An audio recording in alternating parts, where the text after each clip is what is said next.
और खबर विस्तार से कर्नाटक के अगले वजीर आला के नाम को लेकर कांग्रेस में रसाकशी जारी है। कांग्रेस लीडर सिद्धारमैया पार्टी की आला क़यादत से मुलाकात के लिए दिल्ली में है। दरियासना डी.के. शिव कुमार, जो सीएम की दौड़ में शामिल है, ने पीर को एक प्रेस कॉन्फ्रेंस की और सिद्धारमैया के अक्सरियत के दावे पर कहा कि वो किसी नंबर का दावा नहीं करेंगे। कांग्रेस का नंबर मेरा नंबर है। तमाम अराकीन असेंबली ने फैसला पार्टी हाईकमान पर छोड़ दिया है। डी.के. ने यह भी कहा कि जब कांग्रेस एमएलए चले गए तब भी मैंने उम्मीद नहीं छोड़ी।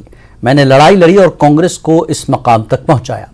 पिछले 5 सालों में मेरे साथ क्या हुआ सही वक्त पर जाहिर करूंगा।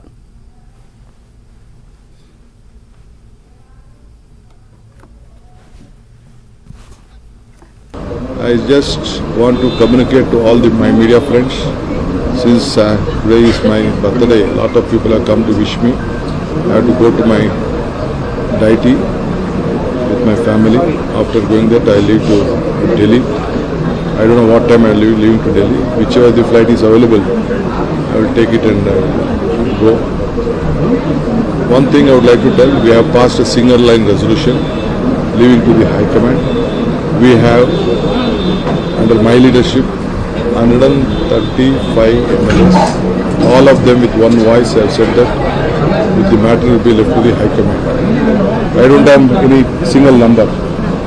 I don't have any personal number. Whatever my number is, the Congress number.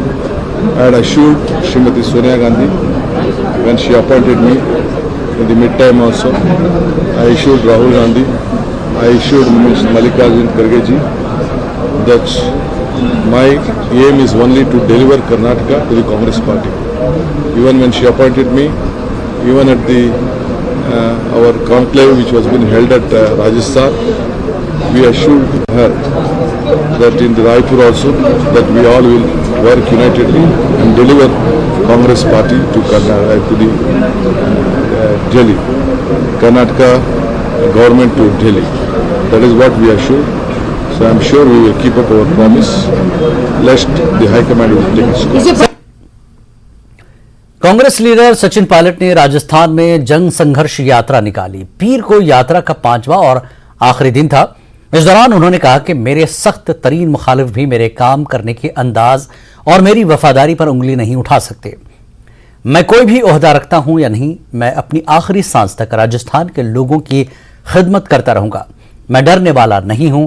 उन्होंने कहा कि इस माह के आखिर में अगर तीनों मुतालबात तस्लीम नहीं किए गए तो नौजवानों के लिए मैं पूरी रियासत में बदनवानी के खिलाफ तहरीक चलाऊंगा। हम गांव में हर जगह आवाम के साथ चलेंगे। मैंने कभी किसी पर इल्ज़ाम नहीं लगाया, कभी किसी के खिलाफ बुरे अल्फाज नहीं कहे। तुम मुझे गालियां दो, मुझ पर इल्ज़ाम लगाओ, मैं परेशान नहीं हूं। लोग जनार्दन हैं। जिन बच्चों के पेपर्स मुस्तरद हुए हैं वो मायूस हैं, लेकिन इसकी कोई ज़रूरत नहीं है। लेकिन ये तीनों बातें आरपीएससी को भंग कर पूरा पुनर्गठन करें, नए कानून मापदंड बने, पारदर्शिता से लोगों का चयन हो, पहली मांग।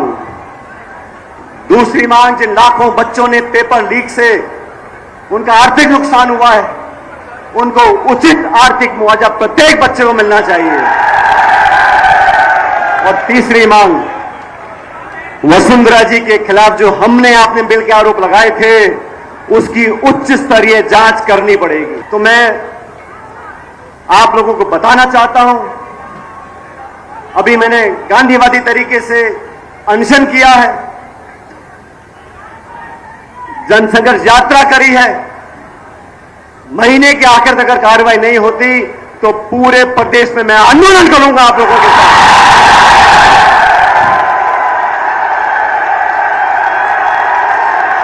जनता के साथ रहेंगे, गांव में, ढाणी में, शहरों में हम पैदल चलेंगे, जनता को साथ लेकर चलेंगे, न्याय दिलाएंगे, न्याय करवाएंगे, आपकी बात को रखते रहेंगे। और सुन लो, आप सब सुन लो, हम लोगों के पास कुछ नहीं है, हम लोगों के पास कुछ नहीं है। हम तो पैर में जूता डाल के निकल पड़े थे। मुझे उम्मीद नहीं थी कि यात्रा में कौन आएगा कौन नहीं आएगा। एक दिन की मोहलत दी थी और आप लोग पधारे होते बड़ी संख्या में। हमारे पास जो कुछ भी है हमारी पूंजी, हमारी ताकत, हमारा सब कुछ ये जनता है। और जब हम आंदोलन करेंगे तो एक एक गांव, एक एक ढाणी में जाकर न्याय मांगेंगे और न्याय लेकर रहेंगे। आइंदा लोकसभा इंतखाबात की तैयारियों के दरमियान मगरबी बंगाल की वज़ीर आला ममता बनर्जी ने पीर को एक बड़ा ऐलान किया। ममता ने कहा कि जहां भी कांग्रेस मजबूत होगी हम वहां उसका साथ देंगे। साथ ही उन्होंने कहा कि मैं कर्नाटक में आपका साथ देती हूं, लेकिन आप बंगाल में मेरे खिलाफ लड़ते हैं तो ये पॉलिसी नहीं होनी चाहिए। ममता बनर्जी ने कहा जहां भी कांग्रेस अपनी 200 सीटों पर मजबूत है, लड़े, हम उनका साथ देंगे, लेकिन उन्हें दूसरी सियासी जमातों का भी साथ देना होगा। अगर आप कुछ अच्छा हासिल करना चाहते हैं तो कुछ इलाकों में कुर्बानियां देनी पड़ती हैं। मैं आपको एक बात बता सकती हूं, जहां इलाकाई पार्टियां मजबूत है वहां बीजेपी लड़ नहीं सकती और वो लोग मायूस हैं। So at this situation, I think whoever is strong in some places in every region, they should fight together. Means in suppose Bengal, I think we should fight Bengal. Suppose Delhi, up should fight Delhi, Bihar. They are together, so they Nitish ji, Tejaswi and Congress also some parties there, so they will decide. I cannot decide their formula. So like this Chennai, they have the friendship, so they can fight together. So the strong party must be given priority. And wherever is the Congress strong, in their respective 200 seat or something, what we have already calculated, let them fight, we will give support, no, nothing is wrong. But they have to see that they have to support the other political party also. I am giving you the support in Karnataka, but you are fighting against me every day. It should not be the policy. बिल्कुल लड़ेंगे। बंगाल में क्यों, हर जगह लड़ेंगे जहां जहां जरूरत पड़ेगी हमें। आज ये कांग्रेस पार्टी की जीत हुई है, ममता बनर्जी को लगते हैं कि अभी कांग्रेस पार्टी के साथ किसी हालत में समझौता के बिना वो चल नहीं पाएगी। कर्नाटक के चुनाव के पहले कभी आप लोग ये सुना है कि ममता बनर्जी कह रही है कि कांग्रेस पार्टी को वोट दो, क्योंकि कर्नाटक में बीजेपी को हराने के लिए कांग्रेस को वोट देना जरूरी है? कभी कही हो कि सुने आपने? चुनाव जब चल रहे थे ममता बनर्जी कभी अपने तरफ से कर्नाटक वासियों को ये अपील नहीं की कि उनकी विपक्ष कर्नाटक में कांग्रेस पार्टी के सारे उम्मीदवारों को मतदान में आप जिताने की प्रयास करें। कभी नहीं कही। ये वो ममता बनर्जी जो यूपी जाती है, बिहार जाती है, बीजेपी पार्टी के खिलाफ जो लड़ते हैं उनको मदद करने के लिए, लेकिन कर्नाटक में नहीं गई क्योंकि वहां कांग्रेस पार्टी लड़ रहे थे। एनसीबी के साबिक अफसर समीर वानखेड़े गुज़श्ता कई दिनों से काफी सुर्खियों में हैं। अब उनसे जुड़े एक मामले में एनसीबी विजिलेंस की रिपोर्ट में बड़ा इंकशाफ हुआ है। एनसीबी ने 11 मई को सीबीआई को अपनी रिपोर्ट पेश की थी। 25 अक्टूबर 2021 को विजिलेंस की जांच शुरू हुई। विजिलेंस ने एनसीबी के मुंबई जोन के उस वक्त के डायरेक्टर समीर वानखेड़े, सुपरिंटेंडेंट विश्वविजय सिंह और इंटेलिजेंस अफसर आशीष रंजन के खिलाफ कार्रवाई का मुतालबा किया। 2 अक्टूबर 2021 को कोरडिया क्रूज पर छापा मारा गया। विजिलेंस की जांच में पता चला कि इब्तदाई तौर पर मुश्तबा अफराद की फहरिस्त में 27 नाम थे, लेकिन टीम ने उनकी तादाद घटाकर 10 कर दी। जांच में यह भी इंकशाफ हुआ कि मुश्तबा अफराद को आजाद गवाह केवी गोसावी की गाड़ी में लाया गया था। केवी गोसावी को एनसीबी अफसर के तौर पर दिखाया गया था। केवी गोसावी और इसके साथी सैमुअल डिसोजा ने आर्यन खान के खानदान से 25 करोड़ रुपए बटोरने की साजिश रची, उसी केस में फंसाने की धमकियां दी और आखिरकार 18 करोड़ में डील हो गई।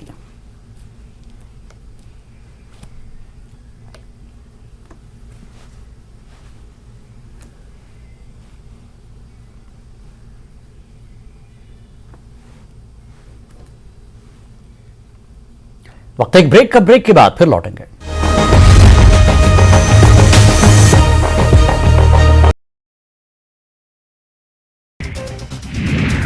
सीहोर जिले में आपदा राहत राशि में गबन के मामले में 4 आरोपियों के खिलाफ एफआईआर दर्ज। इन पर 64 लाख रुपए अपने और अपने परिजनों के खाते में डालकर गबन करने का आरोप। मुरैना पुलिस ने आगरा मुंबई नेशनल हाईवे पर अवैध शराब से भरी एक कार को किया जब्त, जिसमें से करीब 1 लाख रुपए की अवैध शराब जब्त। पुलिस ने अवैध शराब के साथ एक नशा तस्कर को भी किया गिरफ्तार। मामला नूराबाद थाना क्षेत्र के सांक नदी का।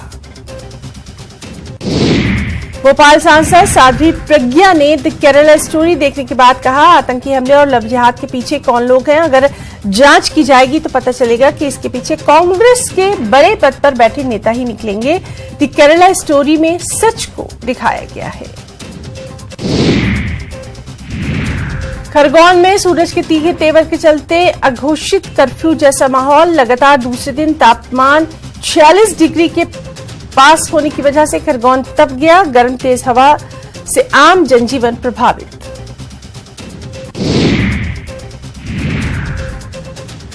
नक्सलियों को लेकर एमपी सीजी आमने सामने। सीएम शिवराज के बयान पर भूपेश बघेल का पलटवार। कहा, एमपी में नक्सली नहीं होते तो मारते कहते। छत्तीसगढ़ से अब रहे हैं भाग।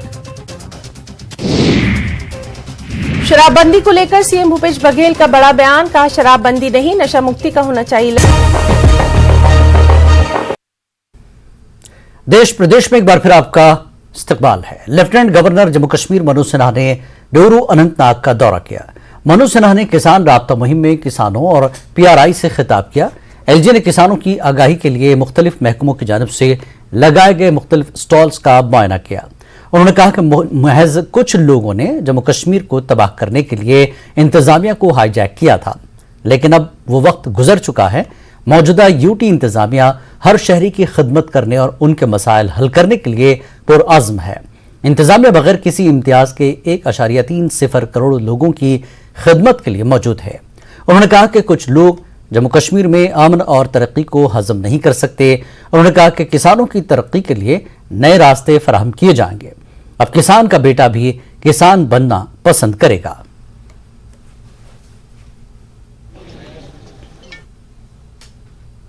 राजनाथ सिंह ने पाकिस्तान को सख्त पैगाम दिया है। राजनाथ सिंह ने कहा कि पाकिस्तान दहशतगर्दों की महफूज पनाहगाह बन चुका है। उन्होंने कहा कि इस सूरत हाल में पाकिस्तान से बात करना मुमकिन नहीं है। राजनाथ ने कहा कि मुल्क को गलत अंदाज में देखने वालों को सर्जिकल स्ट्राइक से जवाब दिया गया है। साथ ही उन्होंने कहा कि जम्मू कश्मीर में दफा 370 को खत्म कर दिया गया है। दहशतगर्दी, इंतहा पसंदी और नक्सलिज्म के खिलाफ मौसर कार्रवाई की गई है। मुल्क अंदरूनी और बैरूनी दोनों महाजों पर मुकम्मल तौर पर महफूज है।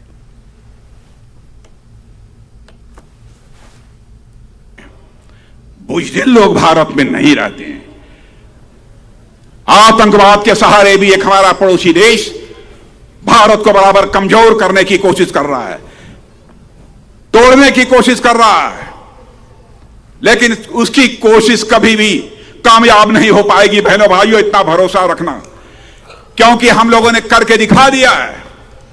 हमारे प्रधानमंत्री ने, आपने देखा होगा कि जिस समय पुलवामा का, गलवान घाटी का जब कांड हुआ था, यूई का कांड हुआ था, उसमें वह करिश्मा कर दिखाया हमारे यहां के सेना और सुरक्षा के जवानों ने कि हमने दुनिया को साफ संदेश दे दिया है कि भारत के अंदर वह ताकत है कि हम दुश्मन को इस पार भी मार सकते हैं और जरूरत पड़ी तो उस पार भी जाकर मार सकते हैं।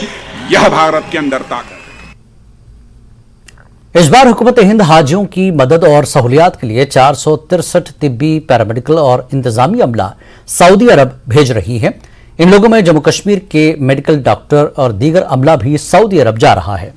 हाजियों की सहूलत और मदद के लिए इन दिनों सऊदी अरब जाने वाले अमले की ट्रेनिंग दिल्ली में जारी है। जम्मू कश्मीर से डॉक्टरों समेत तमाम अमला ट्रेनिंग के लिए पहुंच चुका है। तकरीबन 55 डॉक्टर्स और पैरामेडिकल स्टाफ समेत 76 अफराद पर मुश्तमिल टीम सऊदी अरब जाएगी। तरबियत में शामिल डॉक्टर्स और दीगर अमला आज़मीन हज की खिदमत और हज पर जाने को खुशकिस्मती करार दे रहे हैं। एक हज को जाने का मौका मिला है, मैं बहुत अच्छा खुशी फील कर रही हूँ। और ये कितने भी लोगों को मौका मिलना बहुत मुश्किल है, और हमारे सीएसएफ डिपार्टमेंट में हमको मिला है पैरामिलिट्री फोर्स से, और एक मौका हमको दिया गया है। उनको भी शुक्रिया अदा करेंगे और उम्मीद करेंगे कि हम हज में जाएं और हज भी करें और सबकी खिदमत करें। बहुत हम फख्र महसूस कर रहे हैं कि हमें वहाँ से बुलावा आया। हाजी जो अल्लाह ताला ये मेहमान समझे जाते हैं, तो उनकी खिदमत करना हम अपनी तरफ से पूरी कोशिश करेंगे, कोई शिकायत का मौका नहीं देंगे। बहुत बहुत हम अल्लाह का लाख लाख शुक्र करें तो वो भी कम है कि हमें इस काम के लिए उन्होंने चुना। कोशिश करेंगे कि हम अपनी ड्यूटीज़, अपने हाजी साहिबान की खिदमत बहुत अच्छे से अंजाम दें, ताकि हम उनकी जो भी मसले हैं उनको सॉल्व करें। जो भी माशाअल्लाह अल्लाह से तो पहले दुआ करेंगे कि उनको सेहतयाब रखे, लेकिन किसी भी मेडिकल कंडीशंस तो आप जानते हैं वहाँ पे कम से कम फ्लू वगैरह ये चीज़ें तो बड़ी कॉमन रहती है, तो कोशिश करेंगे हम उनकी तीमारदारी बहुत अच्छे से, उनका ट्रीटमेंट बहुत अच्छे से करें। मेरा फर्स्ट टाइम है, मैं इंशाल्लाह फ़र्स्ट टाइम हज के लिए जा रही हूँ, हज ड्यूटी के लिए, और ये एक नया ही एक्सपीरियंस होगा अपने लिए। यहाँ पे इंडिया में काम करना बिल्कुल डिफरेंट है और वहाँ पे काम करना बिल्कुल डिफरेंट है, और जबकि आप दो चीज़ों के लिए जा रहे हैं, मन में बहुत ही ज़्यादा एक्सपेक्टेशंस है कि इंशाल्लाह ड्यूटीज़ बहुत अच्छे से करें। काफ़ी हेक्टिक लॉन्ग आवर्स भी होंगे हमारी ड्यूटीज़ के, लगभग 12 आवर्स ड्यूटी देनी होगी, जो कि यहाँ की ड्यूटी से बिल्कुल डिफरेंट होगा। दूसरा हमारे माइंड में ये भी है कि इबादत भी होगी, तो बहुत ही अच्छा मौका मिल रहा है जो हमें सरकार की तरफ से मिला है। We are very thankful to government of India. सबसे पहले तो मैं हमारी honourable minister Smriti Irani ma'am का बहुत बहुत शुक्रिया अदा करना चाहती हूँ, बिकॉज ये पहली बार मैम ने एक हिस्ट्री क्रिएट की है, जिससे कि पहली बार 4000 फीमेल्स विदाउट मुहर्रम जा रही हैं। कहने का मतलब है वो इंडिविजुअली ट्रैवल करी। ये आज तक कभी हिस्ट्री ऑफ सऊदी अरेबिया में नहीं हुआ है कि इंडिया से हज करने जाएं। For that thank you very much ma'am. सफर हज से कबल किरायों में इजाफे के ऐलान ने इस साल हज पर जाने वाले बहुत से कश्मीरी आज़मीन में मायूसी फैला दी है। आज़मीन ने कहा कि बेंगलोर और श्रीनगर के दरमियान हवाई किराए का फर्क 91,000 रुपये, दिल्ली और श्रीनगर के बीच 50,000 रुपये है। हैदराबाद और श्रीनगर के दरमियान किराया फर्क 50,000 रुपये का है। मुंबई और श्रीनगर के बीच 90,000 रुपये है, जिससे खदशात बढ़ रहे हैं। जम्मू कश्मीर हज कमेटी की चेयरपर्सन सफीना बेग ने न्यूज़ 18 से बात करते हुए कहा कि हज फीस में इजाफे की बड़ी वजह हवाई किरायों में इजाफा है। उन्होंने अपने ट्विटर अकाउंट के जरिए पीएम मोदी से अपील की कि वो एक्शन लें और सफर हज के लिए कश्मीर से हद से ज्यादा हवाई किरायों को कम करें। उन्होंने कहा कि जम्मू कश्मीर में आज़मीन हज के लिए चार्जेस हमेशा से ज्यादा रहे हैं। उन्होंने हाल ही में एलजी मनोज सिन्हा के साथ एक मीटिंग की, जिसमें हुकूमत को सूरत हाल से निपटने के लिए फौरी इक़दाम करने और कश्मीर के आज़मीन हज के लिए हज को मजीद काबिल रसाई बनाने की जरूरत पर जोर दिया। आज़मीन हज ने मुतालबा किया कि हुकूमत को कश्मीरी आज़मीन के लिए हवाई किरायों को दूसरी रियासतों के मसावी लाने की जरूरत है, क्योंकि बहुत ज्यादा खर्चात की वजह से कई आज़मीन के लिए मुक़द्दस सफर पर जाना नामुमकिन हो रहा है। आपने देखा कि हाजियों में कितना गुस्सा है, क्योंकि जो गवर्नमेंट ऑफ इंडिया ने पहले अनाउंसमेंट किया और अनाउंसमेंट करने के बाद जो है मुख्तलिफ किस्म की रेट्स लगाई, उसकी वजह से जो हाजी बहुत परेशान है और बहुत इंतशार है। सबको मालूम है कि जब भी किसी भी कौम के लिए कोई भी मजहबी त्यौहार होता है, उसमें हमारी गवर्नमेंट पेश होती है, जो हर कोई फैसिलिटीज़ प्रोवाइड करती है। और हमें यकीन दिलाया गया था, ये मैडम ईरानी ने ये असेंबली में कहा था, इस साल हमारा हज जो है ये चीपर होगा, यानी कम से कम 30-40 हज़ार ये कम होगा। हाजियों में जो गुस्सा है ये वाजिब है, इसमें कोई दो राय नहीं है। अगर हम मान के चले बम्बई से महाराष्ट्र से लेकर हमें जम्मू कश्मीर लोगों को 1 लाख रुपया ज़्यादा है, दिल्ली से ज़्यादा हमें 50,000 रुपया है, बेंगलुरु से लेकर हमें 91,000 ज़्यादा है। इसी तरह दूसरे स्टेटों से हमें सबसे ज़्यादा जम्मू कश्मीर को फेयर जो इनने किया है वो हमें जम्मू कश्मीर लोगों को ज़्यादा दिया है। देखिए हाजी साहिबान को बम्बई से क्या रेट है, बाकी स्टेटों से क्या रेट है। इन्होंने इतना इनजस्टिस किया है कि कम से कम 50-60-90 हज़ार ज़्यादा ले लिया, उसके बावजूद भी उतना अरेंजमेंट इन लोगों ने नहीं किया। पोरबंदर उत्तरबनी में हेरिटेज वॉक का एहतमाम किया गया। हेरिटेज वॉक ने तकरीबन 5 किलोमीटर का फासला तय किया। मुख्तलिफ तारीखी और सकाफती मकामात, बाबा पोरबंदर, सिद्ध गौरीनाथ मंदिर और उत्तरबनी मंदिर का दौरा किया गया। जिला इंतजामिया ने जम्मू के महकमे सेहत और मकामी स्टेक होल्डर्स के इश्तराक से वॉक का एहतमाम किया। पोरबंदर उत्तरबनी हेरिटेज वॉक का मकसद इलाके में सियाहत को फरोग देना और पोरबंदर की सकाफती और तारीखी अहमियत के बारे में बेदारी पैदा करना है। डीसी सांबा अभिषेक शर्मा ने कहा कि हेरिटेज वॉक से लोगों को पुरमंडल इलाके की सकाफत का तजुर्बा करने का एक मुनफरद मौका मिलेगा।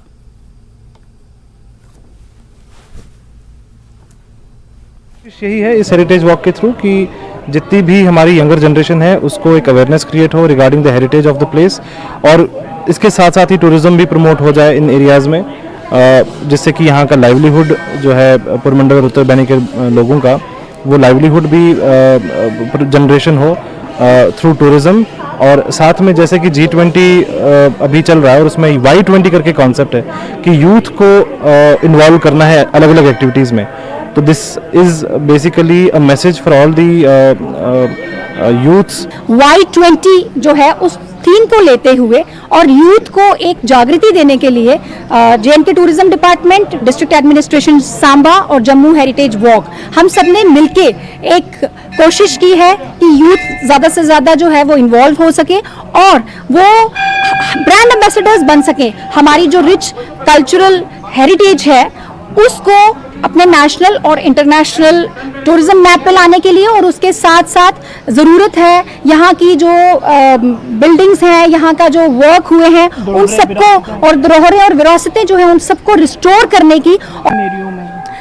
ये सिर्फ इन एरियों की बात नहीं है, अगर आप देखा जाए तो अब हमारा जम्मू शहर, हम कहते हैं कि हमारे जम्मू में कुछ है नहीं देखने को, अगर आज का युवा देखें हम, पर अगर देखा जाए हमारे जम्मू में इतनी महत्वता है ना, आपको हम प्राचीन महत्वता से लेके हिस्ट्री से लेके कुछ मतलब हर चीज़ की हमारे पास कमी नहीं है।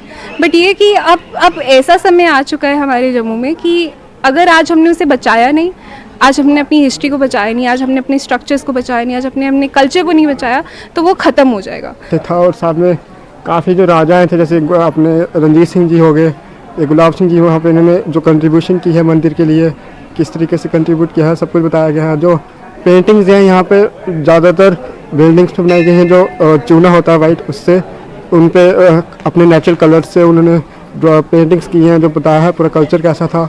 और यहाँ पे जो हवेलीज़ हैं वहाँ की, जो उनके स्ट्रक्चर जो पुराने इतिहास दिखाते हैं हमें।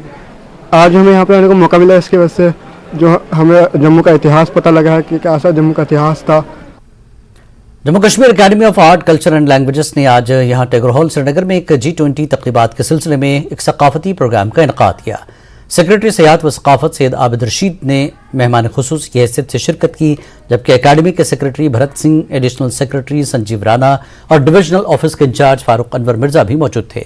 इस मौके पर आवाम की बड़ी तादाद मौजूद थी। वादी के फनकारों ने अपने फन का मुजाहरा किया। मेहमान खुसूसी और शुरका ने फनकारों को खड़े होकर दाद दी। जम्मू कश्मीर अकादमी की जानिब से ये तकरीबात 30 मई तक जारी रहेंगी और श्रीनगर के सयाहती मकामात पर मुनक्किद की जाएंगी।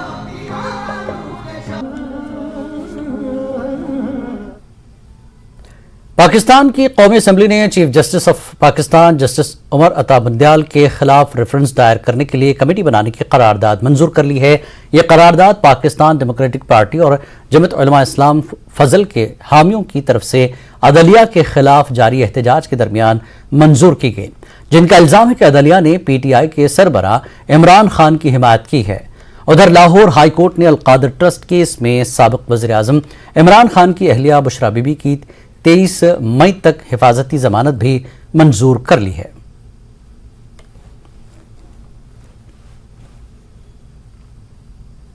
इमरान खान ने आज अपने ट्विटर हैंडल पर एक वीडियो जारी करते हुए लिखा कि PTI के तकरीबन 7,000 कारकुनों, कायदीन और हमारी खवातीन को पाकिस्तान की सबसे बड़ी और वाहिद वफाकी जमात पर पाबंदी लगाने के मंसूबे के साथ जेलों में डाल दिया गया है, जो बगैर किसी तहकीकात के सरकारी इमारत पर आतिशज़दगी या गोलियों से निहत्ते मुजाहिरीन के दर्जनों हलाकतों का जिम्मेदार कौन था। दूसरी जानिब इन PDM गुंडों को हमारी सिक्योरिटी एजेंसियां सुप्रीम कोर्ट पर कब्जा करने और आइन को पामाल करने में सहूलत फराहम कर रही है। तमाम शहरी पुरअमन एहतजाज के लिए तैयार रहें, क्योंकि एक बार फिर आइन और सुप्रीम कोर्ट को तबाह किया गया तो ये पाकिस्तान के ख्वाब का खात्मा होगा।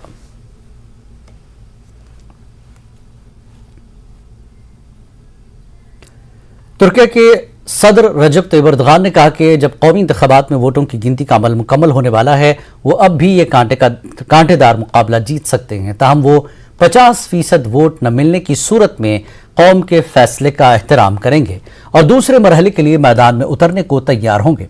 एर्दोगान का बयान ऐसे वक्त में आया जब तुर्किया में कौमी इंतखाबात में गिनती का अमल मुकम्मल होने को है। गैर सरकारी नतायज के मुताबिक सदर तैयब एर्दोगान को मिलने वाले वोटों की शरह हुकूमत बनाने के लिए मतलूब 50% से कम हो गई है, जिसका मतलब है कि मुल्क में 28 मई को दोबारा इंतखाबात का इम्कान पैदा हो गया है। तुर्किया के सरकारी खबर रसा इदारे अंदुलून के मुताबिक 95% बैलेट बॉक्सेस की गिनती मुकम्मल हो चुकी है और सदर तैयब एर्दोगान को मिलने वाले वोटों की शरह 49.6% है, जबकि उनके हरीफ कमाल कल्चदार वुलू को 44.7% वोट हासिल हुए हैं। जैसे जैसे वोटों की गिनती आगे बढ़ रही है, दोनों उम्मीदवारों के दरमियान हासिल करदा वोटों में फर्क कम हो रहा है।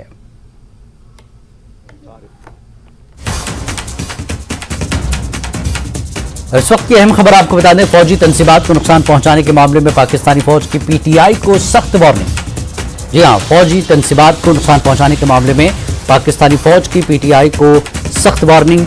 इमरान खान की पार्टी के लोगों को सख्त वार्निंग दी गई है। तोड़फोड़ में मुलविस अफराद के खिलाफ होगी कार्रवाई। तोड़फोड़ में मुलविस अफराद के खिलाफ होगी कार्रवाई। पाकिस्तान आर्मी एक्ट के तहत होगी कार्रवाई। आर्मी चीफ की सरबराही में मीटिंग में हुआ फैसला। तो पाकिस्तानी फौज की पीटीआई को सख्त वार्निंग है कि पाकिस्तान आर्मी एक्ट के तहत कार्रवाई होगी। तोड़फोड़ में मुलविस अफराद के खिलाफ कार्रवाई करने का जो है फैसला हुआ है। आर्मी चीफ की सरबराही में मीटिंग में यह फैसला लिया गया।